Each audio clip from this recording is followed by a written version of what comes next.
Bueno, la verdad es para mí un placer estar de vuelta en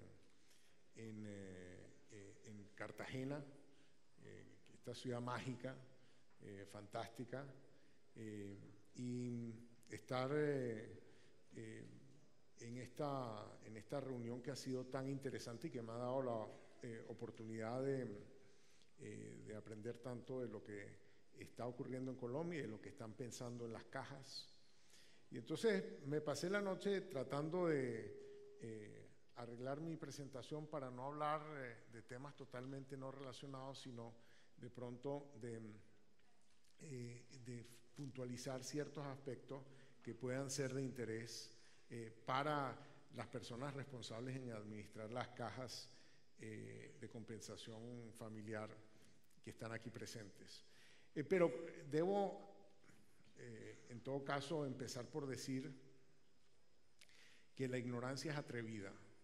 Entonces, como yo sé poco de las cajas, entonces lo más probable es que diga cualquier cantidad de tonterías, pero si dentro de ellas digo algo que de pronto tiene alguna utilidad, me lo dejan saber. Así que por todas estas razones estoy muy agradecido de esta invitación de Asocajas, muy agradecido de estar aquí con mi viejo amigo Mauricio Toro. Así que bueno, voy a hacerme 5 preguntas. La primera es si las cajas contribuyen a la alta informalidad que hay en Colombia, porque las cajas se financian con un impuesto a la nómina y estos costos a la formalidad pueden ser un obstáculo al progreso. ¿Pueden las cajas crear valor? ¿Cómo pueden ayudar a la prosperidad y a que esta prosperidad sea más compartida? ¿Qué nuevos roles cabe imaginarse para las cajas? Entonces, esas preguntas yo me las estuve haciendo, los voy a dejar allá y voy a llegar a ellas dentro de 1 hora, cuando esté sintetizando las cosas que voy a haber dicho, ¿no? Pero empecemos por este tema de la informalidad y las cajas. La crítica que reciben las cajas es que en Colombia la informalidad es muy alta. Hay muchos trabajadores por cuenta propia, trabajadores en microempresas informales, ayudantes familiares, servicio doméstico que no están formalizados. Y que esta alta informalidad en Colombia se debe a altos impuestos a la nómina. Y entre los impuestos a la nómina está el 4%.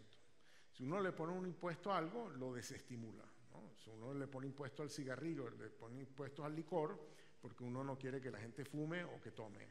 Entonces, si uno le pone impuestos al trabajo, es para que la gente no trabaje, ¿no? Para que no trabaje formalmente. Entonces,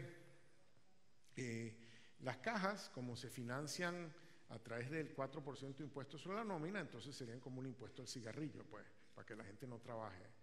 Y por eso es que el argumento es que la informalidad, entonces, o sea, las cajas son más parte del problema que parte de la solución y de la informalidad, y la informalidad impide universalizar el acceso a servicios claves para buena parte de la población. Muchos de los servicios sociales se estructuran en torno al empleo formal, qué hacemos con el empleo informal, etcétera. Entonces, esa ha sido la crítica histórica que entiendo por el panel que hubo ayer de los precandidatos, que ya todo el mundo está de acuerdo en dejar en paz a las cajas y dejar en paz el 4%.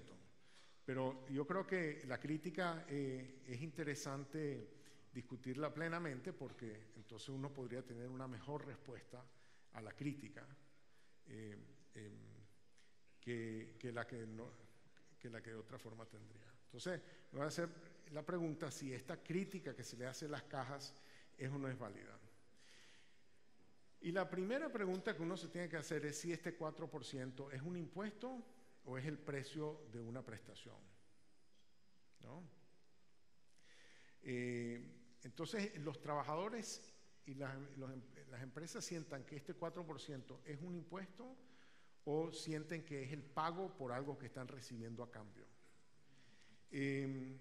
¿Valoran los trabajadores los servicios y prestaciones que reciben las cajas más o menos que el 4% que pagan? Porque si percibe que valen más del 4%, quiere decir que las cajas crean valor.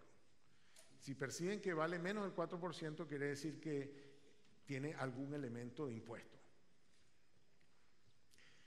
Y entonces, bueno, esa es una pregunta, si las cajas son percibidas por sus afiliados como creando valor.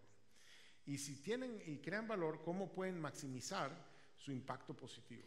¿Cómo pueden las cajas ser percibidas como grandes máquinas de generar valor para sus afiliados?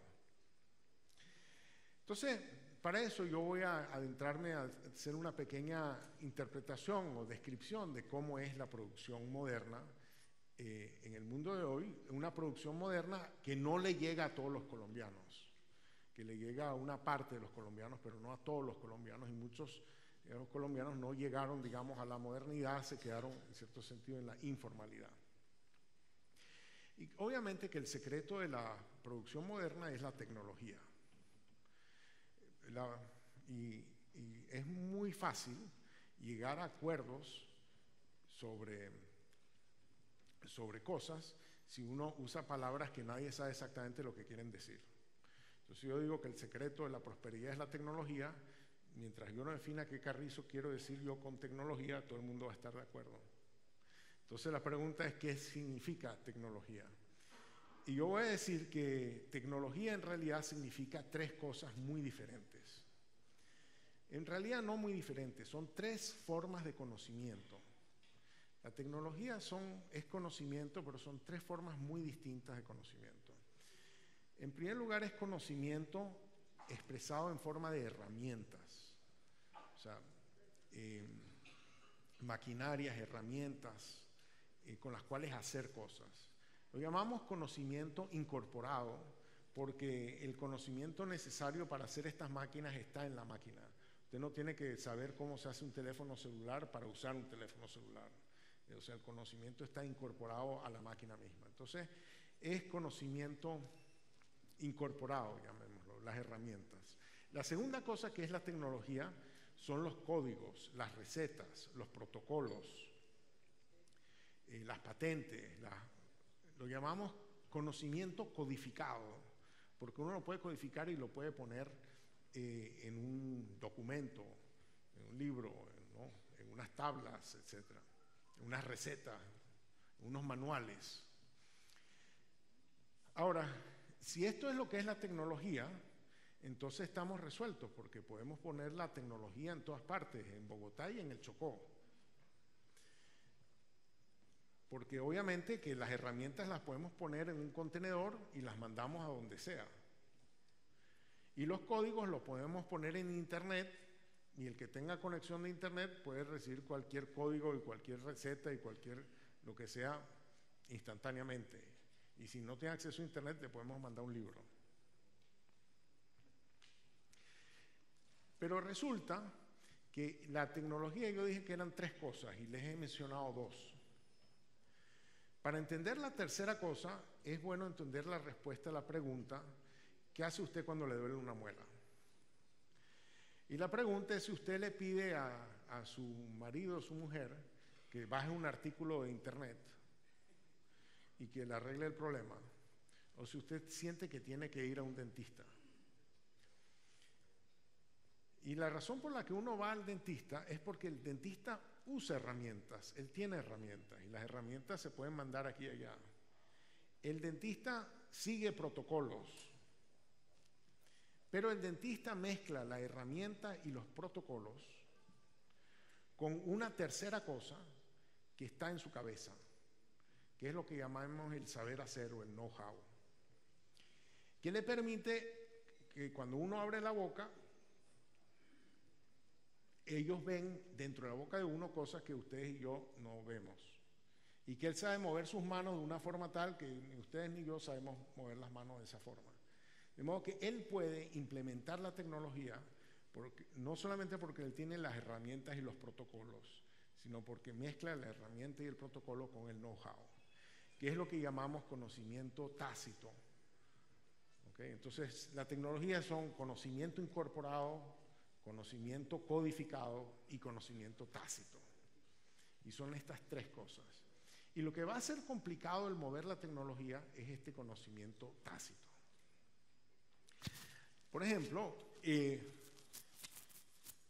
Rafa Nadal sabe jugar tenis, sabe responder un servicio de Federer, pero saber responder el servicio de Federer no quiere decir que si él agarra y se lo trata de explicar a uno, que eso mejora que también uno juega tenis. O sea, esa es una capacidad que está en su cerebro que toma mucho tiempo desarrollar a través de imitación, repetición, imitación, repetición, etc. Hasta que el cerebro ve la pelota instantáneamente y se mueve instantáneamente antes que él ni le dé tiempo de pensar lo que está haciendo. Entonces el know-how tiene el problema que no se mueve con facilidad de cerebro a cerebro. Malcolm Gladwell dice que toma 10.000 horas en volverse bueno en algo, ¿no? Y lo peor del asunto es que la tecnología no solamente depende de know-how, sino depende de know-how colectivo, know-how de equipos. El grueso de la tecnología que vale la pena hacer lo hacen no individuos que saben hacer una cosa como el dentista, sino lo tienen que hacer equipos que pueden hacer que implemente la tecnología. Por ejemplo, usted podrá decir que este señor sabe volar este avión, pero en realidad para volar el avión hace falta toda esta otra gente que tiene conocimientos complementarios, los mecánicos que saben reparar, los del tráfico aéreo, los de seguridad, en fin, un conjunto de otros know-hows que tienen que estar en el sistema para que uno pueda implementar en ese lugar esa tecnología. Y entonces, bueno, muchas de las cosas que se hacen en el mundo las hacen equipos, no las hacen personas. Ninguna persona sabe tocar una sinfonía.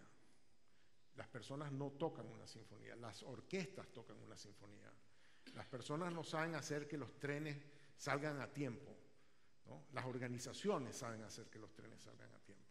Son características de equipos, no son características individuales. Entonces uno puede mirar cuán grande tiene que ser el equipo para implementar una cierta tecnología.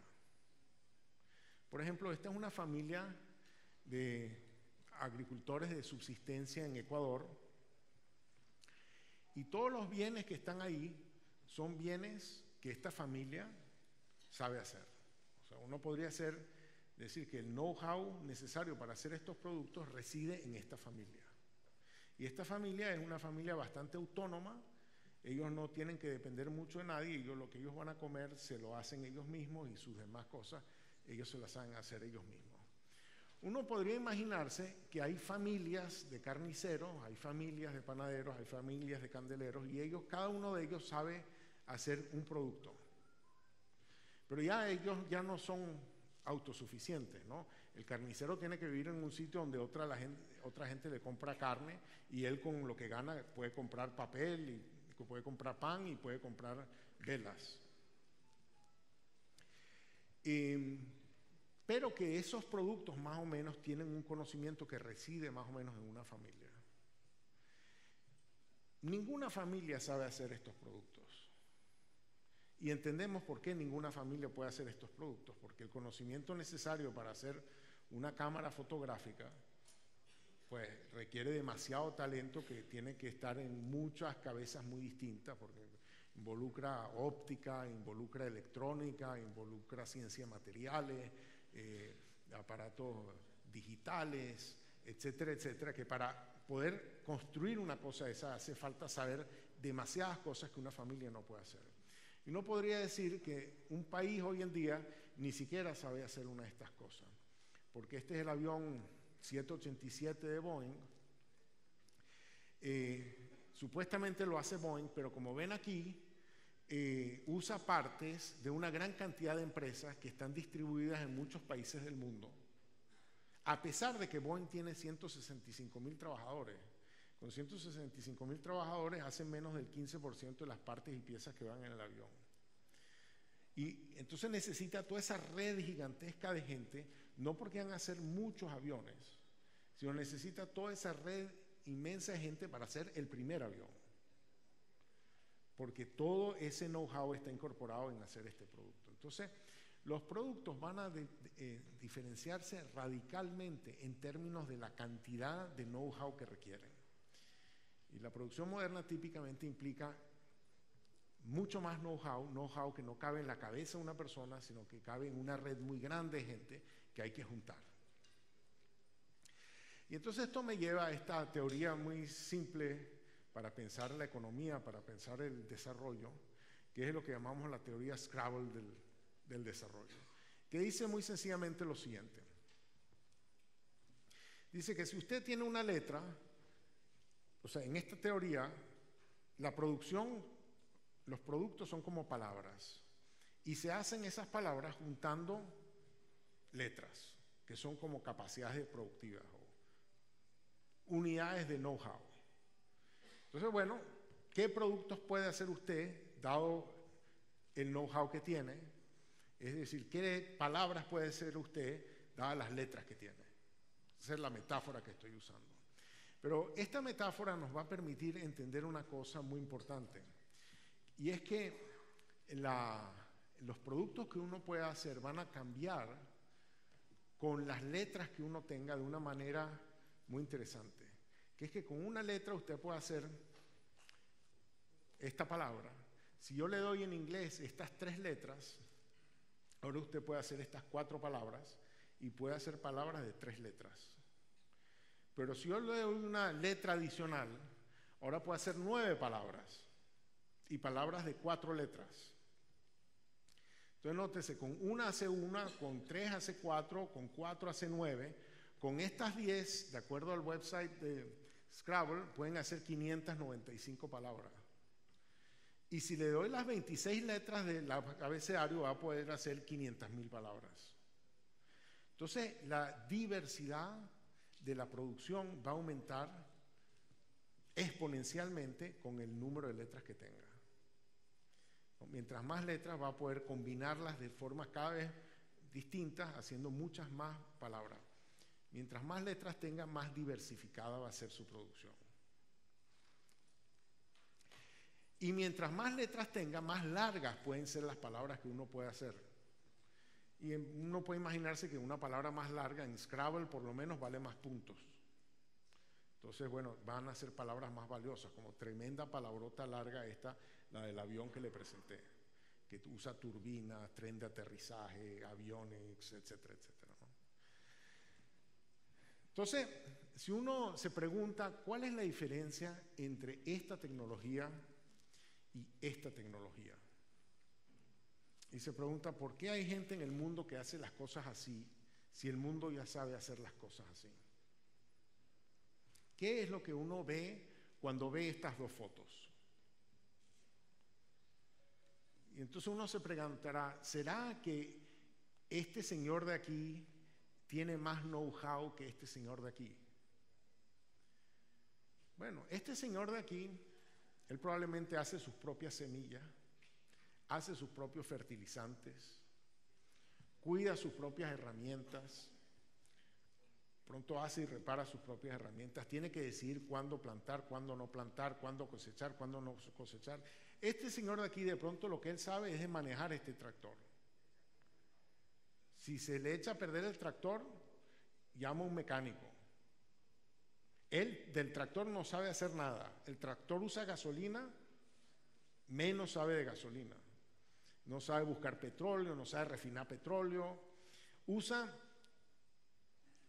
semillas genéticamente modificadas.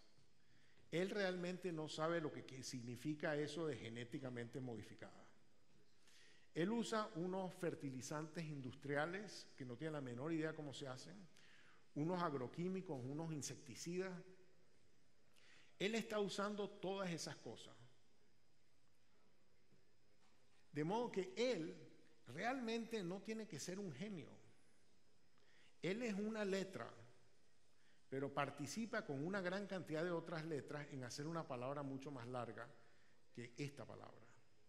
Entonces el secreto aquí no es que la producción moderna requiere de genios. Requiere de mucho know-how, no porque cada persona es un genio, sino porque cada persona sabe de cosas distintas. El todo sabe más, no porque cada quien sabe más, sino porque cada quien sabe distinto. Está en la diversidad del know-how que aumenta lo que sabe una sociedad. ¿Okay? Entonces, esta es la interpretación de lo que uno ve aquí. Entonces uno se dirá, bueno, no, pero es que en realidad lo que falta aquí es el acceso al capital, porque este señor no podía comprarse esa máquina, pero yo le garantizo a usted que si usted manda esa máquina regalada para acá, esta máquina la manda regalada para acá, el primer día que se rompa no está la persona que sabe repararla. De pronto, cuando empieza la cosecha a ser grande, le va a pasar lo que pasó con el ñame aquí en las laderas de esta montaña que queda no muy cerca, donde hubo una cosecha gigantesca y se pudrió porque no había forma de sacarla, ¿no? O sea, faltaban las otras letras. Probablemente esta sea la tecnología más eficiente dado el contexto, dada la ausencia de las otras letras. Sin la presencia de las otras letras, esta tecnología no es factible. Eso me permite hacerme la pregunta si el mundo tiene estas características de ser distinto en términos de las letras que tiene. Bueno, y veamos lo que nos dice la teoría. La teoría dice que mientras más letras yo tengo, más diversificado yo voy a ser. Quiere decir, puedo hacer más palabras. Y segundo, mientras más letras yo tenga, más largas pueden ser las palabras que yo puedo hacer. Pero si una palabra es muy larga, nada más la van a poder hacer los sitios que tengan todas esas letras. Quiere decir que van a haber menos sitios capaces de hacer esas palabras. Entonces debe haber una relación negativa entre qué tan diversificado es una zona, un país, por ejemplo, y cuántos otros países saben hacer lo que uno sabe hacer. Que es como una medida que tan difícil es las cosas que uno hace. Y esas son cosas que uno puede medir en el mundo. Y aquí, por ejemplo, tengo este gráfico donde en el eje horizontal está qué tan diversificada es tu producción, en este caso tu exportación, y en el eje vertical, cuántos países saben hacer lo que tú sabes hacer. Y notarás que abajo a la derecha están los países ricos, hacen muchísimas cosas y cosas que pocos saben hacer.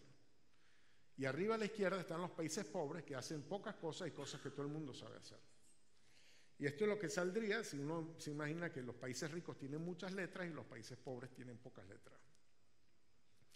Pero interesantemente, esto no solamente es una diferencia entre países, esto es una diferencia dentro de países. Por ejemplo, estas son las municipalidades de Chile. Abajo a la derecha está Santiago, Las Condes, Providencia, que son las municipalidades alrededor de Santiago. Hacen muchísimas cosas y cosas que pocos saben hacer. Y arriba a la izquierda están las zonas donde viven los pingüinos, el desierto de Atacama, etc. Y hay pocas cosas y cosas que hay en todas partes. ¿Okay? Pero esto es verdad también de regiones en Turquía.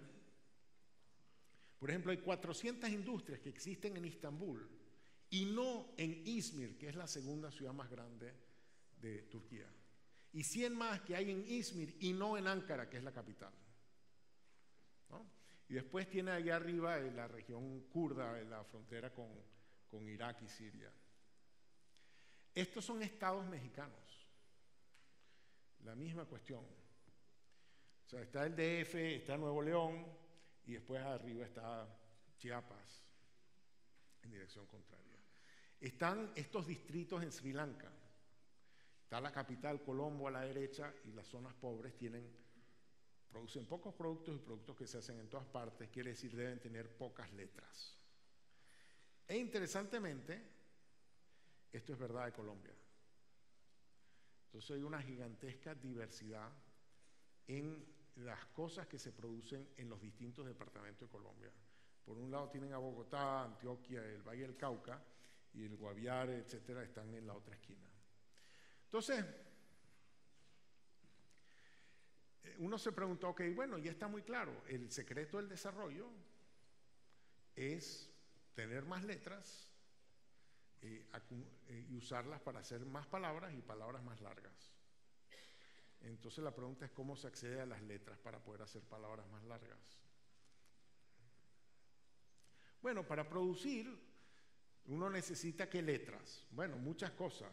Uno necesita energía, uno necesita agua, necesita financiamiento, necesita acceso a otras personas con distinto know-how del que uno tiene, necesita llegar a juntarse con esas otras personas que saben hacer otras cosas para trabajar juntos, y para eso hay que transportarse.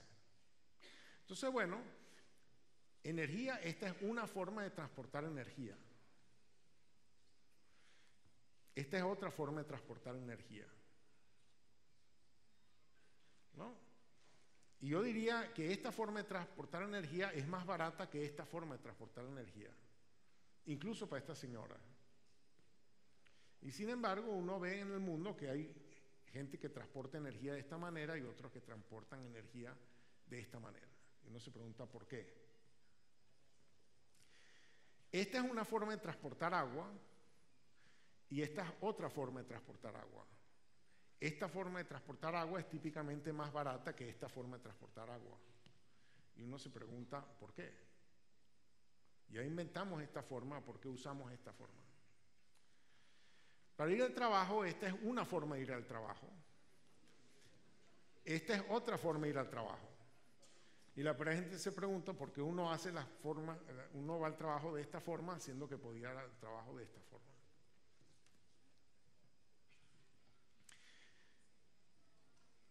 Entonces, el bienestar depende de nuestro acceso a estas letras que a menudo son ofrecidas por redes, ¿no?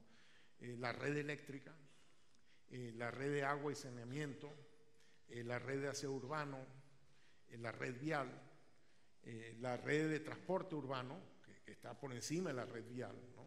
Autobuses, metrobús, etc. La red de telecomunicaciones, la red de seguridad, ¿no? Pues hay un sistema de seguridad con radios y demás que protegen y siguen a la gente. La red educativa, la red de salud, la red de distribución de alimentos, la red de trabajo, o sea, el network de trabajo, ¿no? La red de solidaridad social. Y sin el acceso a estas redes, la gente es una letra sola, y con una letra sola no puede hacer palabras muy largas. Entonces, el problema de difundir, de avanzar en tecnología, implica el poder juntar la letra que uno tiene con otras letras que están allá para poder hacer palabras más largas. Lo que dificulta el conectar a la gente a las redes son los costos fijos. Los costos fijos es un concepto muy importante, porque el problema es que el costo de la energía eléctrica es barato si usted está conectado a la red, pero hay un costo fijo de conectarse a la red, o de conectar un vecindario a la red vial. O sea, una vez que está conectado a la red vial, entonces usar la calle es muy sencillo, pero hay un costo fijo de tener la calle.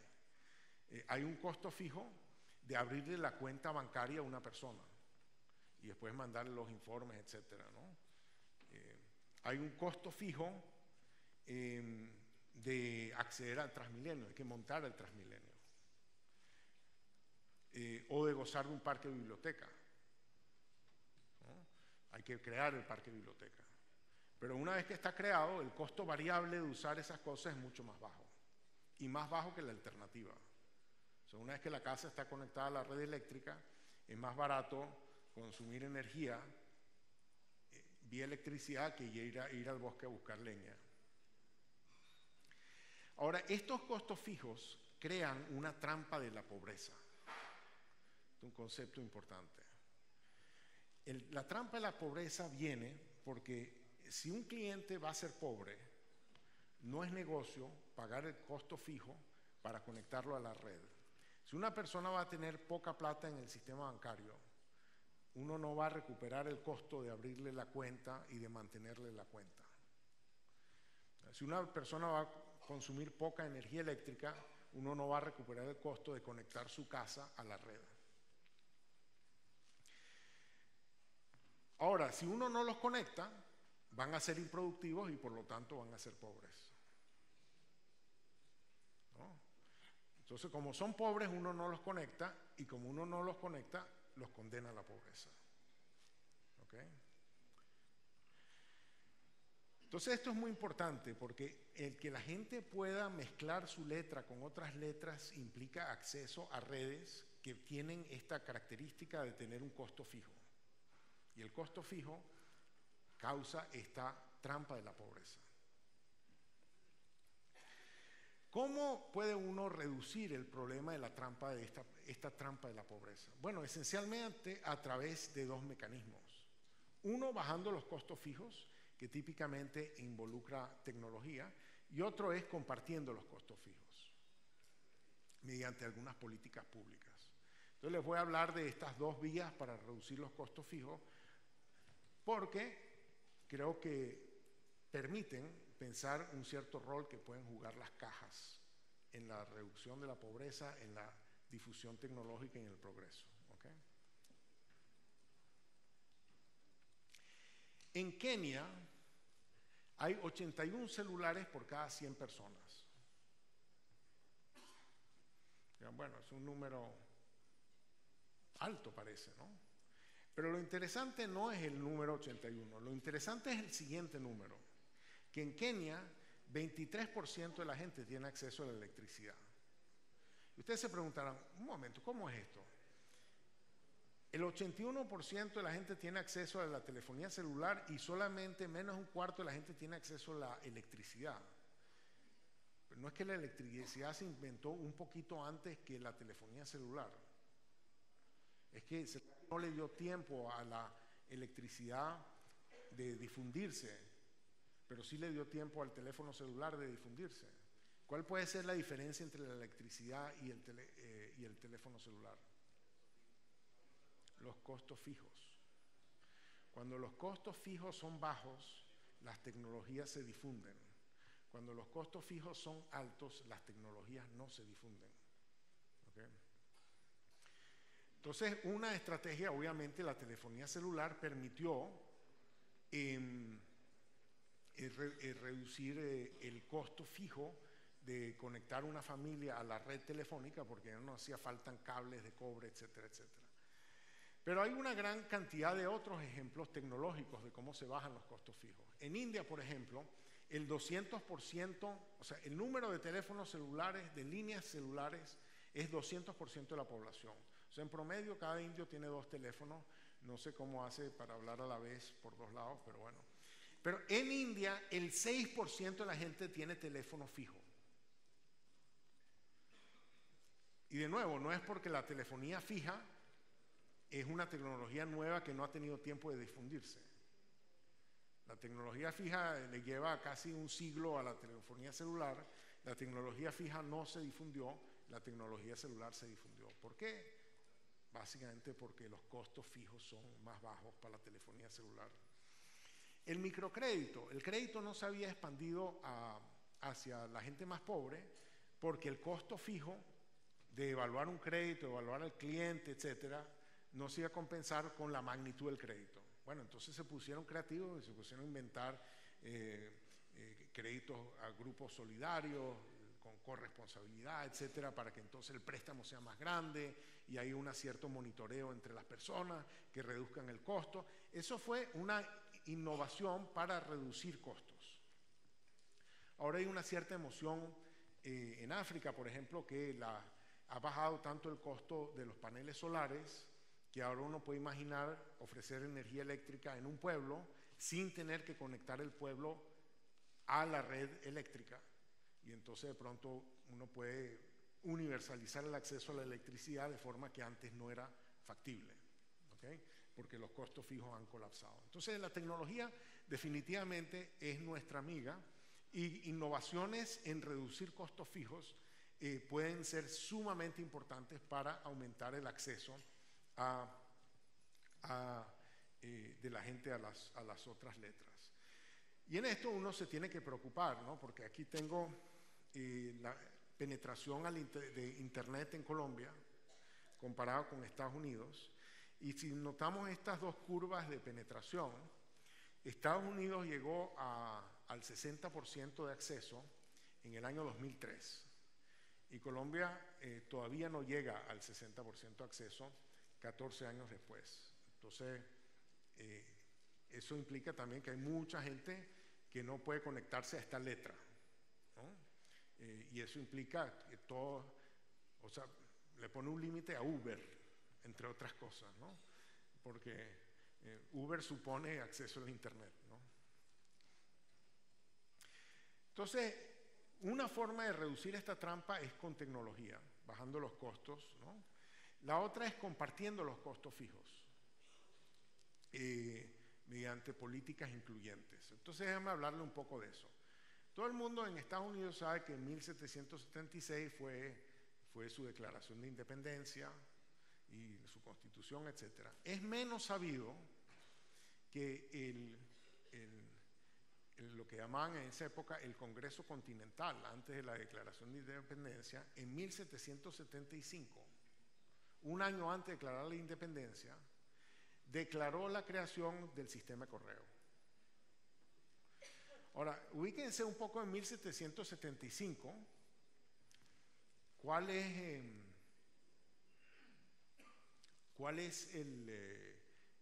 la tecnología de comunicación de punta de la época? Bueno, habrá sido el sistema de correo. Entonces ellos decidieron, ok, vamos a adoptar esta tecnología nueva, pero vamos a adoptar esta tecnología nueva de la siguiente forma. Toda pueblo o ciudad, lo que llaman ahí incorporada, legalmente constituida, le vamos a poner una oficina de correo. Y entonces la tecnología empezó de esa forma, no empezó con un servicio que decía, bueno, como hay mucha gente en Nueva York y mucha gente en Boston, vamos a poner un servicio de correo entre Nueva York y Boston. No, dijeron no, vamos a ponerle un servicio de correo a todo el país. Y para ponerse a todo el país vamos a cobrarlo de cierta forma, vamos a financiarlo de cierta forma para asegurarle a todo el mundo que tenga acceso al correo. Porque si hay un pequeño pueblo donde no ponemos una oficina de correo, no solamente ese pueblo no se va a poder comunicar, sino que todos los demás no nos vamos a poder comunicar con ese pueblo. ¿Okay? Entonces, esto fue una decisión de política, de cómo desplegar esta tecnología. ¿Okay? Entonces, déjeme interpretar por qué hay tanta informalidad en Colombia. Y si tiene o no tiene que ver con el 4% y los impuestos. Yo voy a argumentar que la informalidad en Colombia emerge de la imposibilidad de mezclar letras, de combinar las letras que uno tiene, de obstáculos a la combinación de letras. ¿Okay?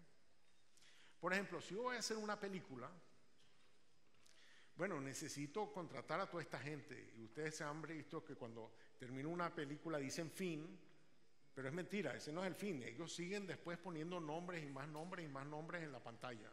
Esto le da una idea de cuánta gente hace falta para hacer una película. Bueno, entonces la gente tiene que ir al trabajo. ¿Y cómo va la gente al trabajo? Pues, o sea, ¿cómo hace la gente para ir de donde vive a donde están los trabajos donde se juntan las letras? Bueno, típicamente así, ¿no? Y si no es así, es así. Y si no es así, es así. Esto le da una idea de cuántas ganas tienen las letras de juntarse. O sea, las letras se tienen que juntar y para que las letras se puedan juntar la gente se tiene que calar estas colas, ¿no? Claro que estas colas se vuelven menos importantes si se hacen ciertas inversiones que conectan a la gente al trabajo. Por ejemplo, aquí tienen el Metrocable de Medellín y el Transantiago, Transmilenio, perdón. Que son inversiones que hacen ¿qué? Que reducen el costo fijo de ir al trabajo, pero tiene un costo fijo. O sea, reducen el costo variable de ir al trabajo, pero tiene un costo fijo. Y ese costo fijo es parte de la política pública de incluir o no incluir a la gente. ¿Okay? Entonces, lo que nosotros hemos encontrado, y en particular hemos encontrado en un estudio detallado de Bogotá, que bueno, para empezar, los países en desarrollo tienen tiempos de ir al trabajo mucho más grandes que los países desarrollados. No sé si por aquí está, no veo a Tokio, pero Tokio es una ciudad de 30 millones de habitantes y la jornada promedio toma 20 y tantos minutos, pero tienen unos trenes que que van a 300 kilómetros por hora para que la gente se pueda ir. Entonces el problema es que en muchos lugares de Colombia el sector informal vive en asentamientos como este. Y entonces para ir al trabajo se le hace muy complicado. Entonces en vez de ir al trabajo prefiere trabajar desde su casa en actividades de una sola letra. Y esta es, por ejemplo, una foto que tomé en Barranquilla, en ¿cómo lo llaman? Un macroproyecto, un macrodesarrollo inmobiliario de interés social. Megaproyecto. Y estas eran supuestamente las casas construidas para estrato 1, estrato 2, pero uno se mete en las casas y es un negocio, porque ahí vivía la familia en uno de los cuartos, pero en lo que da a la calle es un pequeño negocio, y ahí está trabajando una persona en un negocio de una sola letra, que es la de ellos mismos. Porque ir al trabajo es un costo muy grande. En particular, por ejemplo, si uno tiene que ir 2 horas de ida y 2 horas de regreso, y le cuesta por lo menos 2 horas de sueldo el pasaje, entonces quiere decir que uno está fuera de casa 12 horas, cobra neto 8 horas menos las 2 horas del pasaje, son 6 horas, entonces eso es como un impuesto del 50% a la formalidad. Entonces uno prefiere quedarse en su casa trabajando en palabras de una letra que ir a trabajar si tiene que pagar estos costos. Y si es una mujer, estar 12 horas fuera de la casa, quién cuida a los niños, quién cocina, quién hace, etcétera. Entonces, esos son verdaderos obstáculos que son mucho más importantes que el 4%, no el 4%. Entonces, mucha gente está atrapada en actividades de baja productividad porque conectarse a actividades de más alta productividad se vuelve muy complicado. Hicimos un estudio muy detallado de las distintas zonas de Bogotá y cuánto tiempo les tomaría llegar a donde están los trabajos formales registrados en la Cámara de Comercio de Bogotá, ¿no? Y típicamente los pobres enfrentan jornadas laborales, jornadas de traslado mucho más largas. ¿Por qué es tan difícil la prosperidad, que la prosperidad sea compartida? Aquí les voy a poner un poquito de matemática, pero espero que no se asusten, ¿no? Está hecha para asustar, debo confesar, pero bueno. Entonces salió un paper que hice con César Hidalgo hace unos años. Esta es la fórmula que les iba a mostrar, ¿no? Está fácil, ¿no? La pregunta es la siguiente. En el eje horizontal está qué porcentaje del diccionario tiene usted, perdón, qué porcentaje del abecedario tiene usted. ¿Qué porcentaje del abecedario tiene usted? ¿Cuántas letras tiene? Y en el eje vertical está cuántas palabras puede hacer o qué porcentaje del diccionario puede hacer con ese porcentaje del abecedario. ¿Ok? Entonces, claro, y la respuesta a esa pregunta, ¿cuál es la relación entre las letras que uno tiene y las palabras que puede hacer? O la fracción del abecedario que uno tiene y la fracción del diccionario que uno puede hacer, depende de la naturaleza de la tecnología, de la naturaleza de las palabras. Si todas las palabras fueran palabras de una letra, entonces hay una relación muy lineal entre las letras que uno tiene y las palabras que uno puede hacer. Pero si todas las palabras fueran, digamos, de 10 letras, entonces y usted tiene 5 letras, bueno, con 5 letras usted hace 0. Y si le doy otra letra, usted sigue haciendo 0, ¿no? Entonces uno se vendría como por aquí, con esto 0 y con esto 0. Ahora, si de pronto le doy 10 letras, bueno, con 10 letras puede hacer una. Y si le doy 11 letras, ahora es 11 combinado con 10, eso me da 11.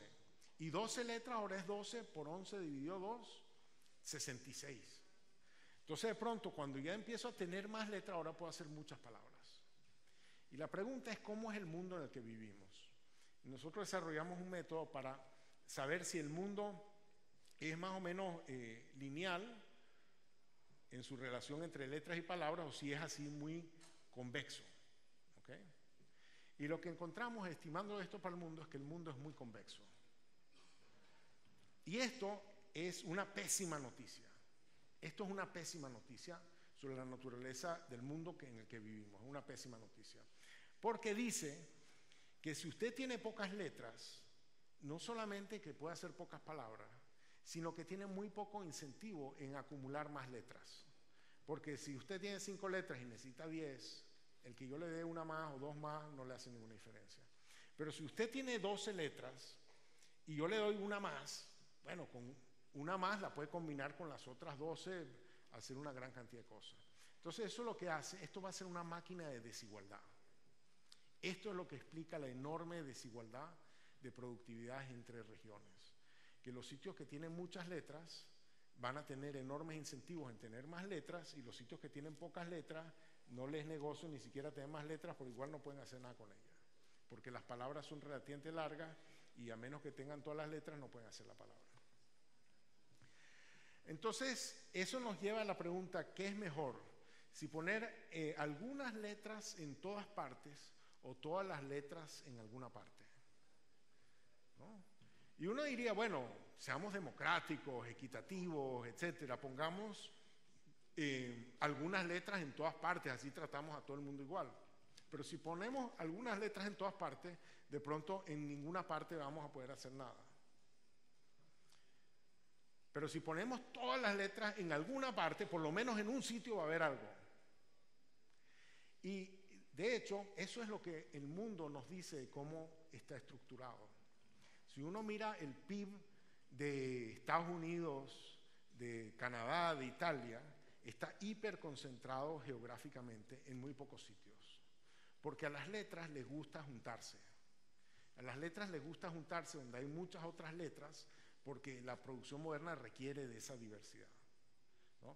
Ya sea dentro de la empresa, uno necesita contadores, financistas, producción, logística, mercadeo, legal, impuestos, etc. Uno necesita ese equipo con esa mezcla de talentos, ¿no? Además uno necesita suplidores, etcétera, que estén en las otras letras que uno va a comprar.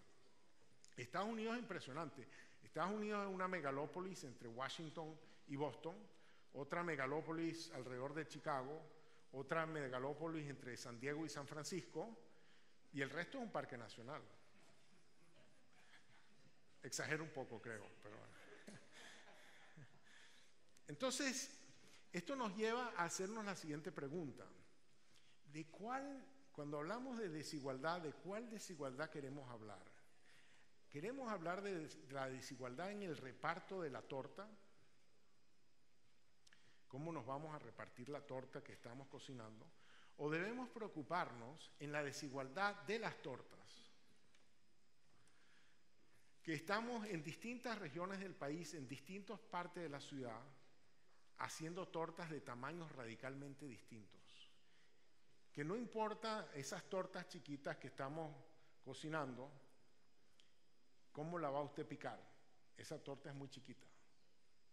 Entonces, que la gran desigualdad está emergiendo no de cómo estamos repartiendo la productividad entre capital y trabajo u otras cosas, sino en gigantescas desigualdades de productividad.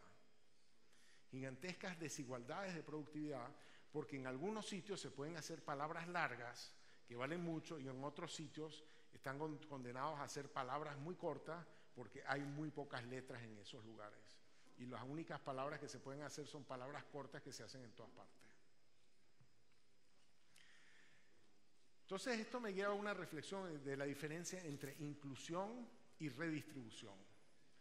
La inclusión implica empoderar a la gente con el acceso a las redes que los hacen productivos, con la posibilidad de combinarse con otras letras para hacer palabras más largas.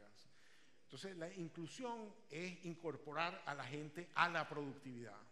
La redistribución, en cierto sentido, es como una solución de compensar a los improductivos por su improductividad, pero no los incluye, no los incorpora, los compensa. Entonces, hay una diferencia muy grande, creo yo, entre inclusión y redistribución. Redistribución es como un segundo mejor. Yo creo que las personas que están recibiendo transferencias redistributivas preferirían haber sido incluidos. Preferirían haber sido incluidos. Entonces, ¿qué rol para las cajas? Las cajas cobran el 4% de la nómina. Ahora, si estos recursos se dedican a comprar cosas que los trabajadores podrían comprar individualmente, pues de pronto mejor dejar que los compren individualmente. Por eso, si tú te ibas a comprar una cosa con el dinero, entonces ¿por qué yo te voy a quitar el dinero para devolvértelo para que tú te lo compres? ¿No? La pregunta es si se puede hacer algo con ese 4% que el trabajador no podría hacer con ese mismo dinero. Y eso obviamente que la respuesta es si estos recursos se usan para pagar el costo fijo de algo, entonces ahora le vamos a facilitar el acceso a todas las cosas que se pueden conseguir más barato si ahora uno está conectado a la red porque alguien pagó el costo fijo. De pronto ese 4% puede ser una forma de compartir el costo fijo para que la gente tenga acceso. Y entonces ahí, si usted le da esa plata al trabajador, él con esa plata no puede. Él con esa plata no puede comprar lo mismo porque aquí usted tiene la suma del 4% de todos los trabajadores con los cuales de pronto se puede pagar más costo fijo. ¿Okay? Ahora, hace más de 60 años los empresarios y sindicatos colombianos se dieron cuenta de que faltaban palabras y que las palabras son productos que los trabajadores que se dedicaban a la producción formal moderna de la época no podían conseguir esos productos en el mercado porque no existían, ¿no? Y entonces se pusieron creativos a crear organizaciones que le pudieran dar a los trabajadores cosas que los trabajadores necesitaban y que el mercado o el Estado de la época no era capaz de dárselo. Y por eso se crearon las cajas, primero como una iniciativa del sector privado, que después el gobierno fue a regular, pero arrancó como una iniciativa de la sociedad, porque estaban tratando de responder al hecho de que para que un trabajador viva de una forma moderna necesita acceso a ciertas cosas que ni el Estado ni el mercado le estaba dando en ese momento.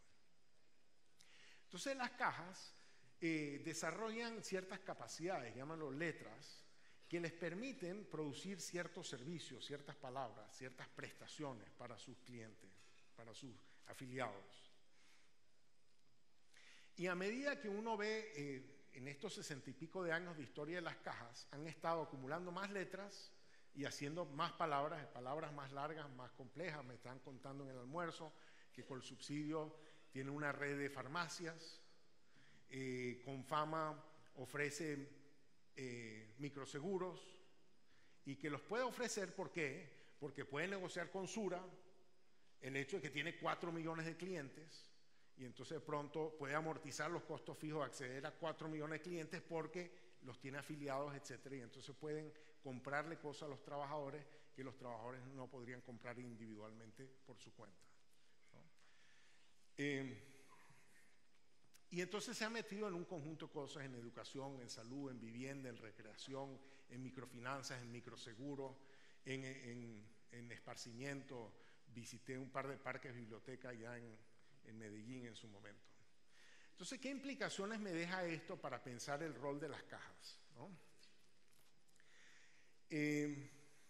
Las cajas se han convertido en un conglomerado de empresas de servicios. Son como un conglomerado de empresas de servicios sin fines de lucro. Y uno se pregunta, bueno, ¿es eso bueno sin fines de lucro? ¿No sería mejor si fueran con fines de lucro? Yo vengo de la Universidad de Harvard. La Universidad de Harvard es una universidad privada, sin fines de lucro. Y en Estados Unidos hay muchas universidades privadas excelentes. Pero ninguna de las universidades privadas del top 100, privadas, las mejores del mundo, todas son privadas, o sea, hay algunas del Estado, la Universidad de California, etc., pero las privadas, todas son sin fines de lucro.